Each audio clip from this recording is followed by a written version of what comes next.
आज मैं कमर दर्द के लिए बहुत ही आजमाया हुआ नुस्खा लेकर आई हूँ। उसके लिए मैंने सबसे पहले कटोरी में जो है वो 2 चम्मच देसी घी डाला है। उसमें मैंने अंडा शामिल किया है और अंडे को मैंने यहाँ पर पका लिया है।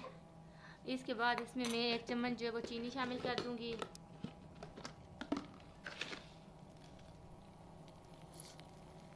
आप अपनी मर्ज़ी के मुताबिक 1 या 2 चम्मच जितना भी चाहें डाल सकते हैं। तो इसके अलावा सबसे ख़ास इंग्रेडिएंट मैं इसमें शामिल करूँगी, ये इसको हम अपनी ज़ुबान में चीड़ बोलते हैं, गोंद। तो इसमें जो है ये मैं शामिल कर दूँगी 2 चम्मच। और बस ये आपके कमर दर्द इंशाल्लाह बहुत जल्द ख़त्म कर देगा। और इसको ज़्यादा पकाना नहीं है, बस ये हमने चीड़ डाली इसमें गोंद, और ये हो गया हमारा वो नुस्खा तैयार।